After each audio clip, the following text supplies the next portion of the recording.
Hi friends, welcome to Healthy Cooking Channel. இந்த வீடியோல நம்ம இன்னைக்கு சுவையான தக்காளி ரவா கிச்சடி எப்படி செய்யலாம்னு பார்க்கலாம். ரொம்ப ஈஸியா செய்யக்கூடிய பிரேக்ஃபாஸ்ட் ரெசிபி.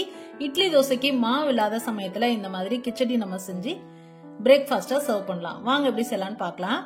ஃபர்ஸ்ட் கடாயில 1 டீஸ்பூன் அளவுக்கு நெய் விட்டுக்கோங்க. நெய் சூடானதுக்கு அப்புறமா 1 கப் அளவுக்கு ரவை எடுத்து அந்த நெய்ல நம்ம வறுத்து எடுத்துக்க போறோம்.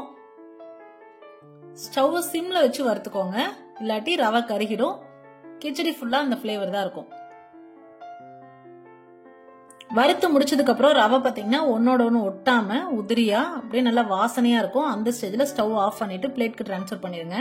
அடுத்ததா தாளிப்பு பாத்திரலாம். 1 டேபிள் ஸ்பூன் அளவுக்கு கடலெண்ணெய் விட்டுக்கோங்க. எண்ணெய் சூடானதுக்கு அப்புறமா 1/4 டீஸ்பூன் கடுகு, 2 பச்சை மிளகாய் வாசத்துக்காக, 2 கொத்து கருவேப்பிலை. இதை எண்ணெயில நல்லா வதக்கிக்கோங்க. அடுத்ததா பெரிய வெங்காயம், 1 பெரிய வெங்காயம், மீடியம் சைஸ் வெங்காயம் நீல வாக்குல கட் பண்ணி சேர்த்துக்கோங்க. வெங்காயம் கண்ணாடி பதம் வந்ததுக்கு அப்புறமா 1/4 டீஸ்பூன் மஞ்சள் தூள், 1 டீஸ்பூன் அளவுக்கு தனி மிளகாய் தூள். இது ரெண்டையும் எண்ணெயில நல்லா வதக்கிக்கோங்க. அதோட பச்சை வாசனை போனதுக்கு அப்புறமா 2 தக்காளி, பெரிய சைஸ் தக்காளி பொடியா நறுக்கி சேர்த்துக்கோங்க. கூடவே 1/4 டீஸ்பூன் தூள் உப்பு. தக்காளி நல்லா வதங்கி வந்துடணும். பாருங்க, இந்த அளவுக்கு வந்துடணும். இந்த ஸ்டேஜ்ல நம்ம கிச்சடிக்கு தேவையான அளவு தண்ணி சேர்த்துக்கலாம். எந்த கப்ல நீங்க ரவை எடுத்துக்கிட்டீங்களோ அதே கப்ல 2 கப் அளவுக்கு தண்ணி சேர்த்துக்கோங்க. தண்ணி நல்லா கொதிச்சு வரணும். பாருங்க, நல்லா கொதிச்சு வர ஸ்டேஜ்ல நம்ம வறுத்து வச்சிருக்கக்கூடிய ரவைய சேர்த்துட்டு நல்லா கலந்து விடுங்க. ரவை சேர்க்கும் போது முக்கியமா ஸ்டவ் சிம்ல வச்சுக்கோங்க.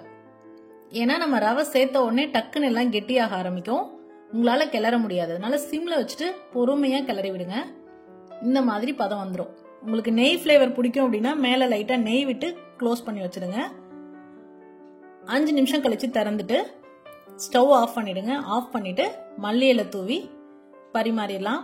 இப்ப பாக்குறதுக்கு உங்களுக்கு கட்டி கட்டியா இருக்க மாதிரி தான் இருக்கும்.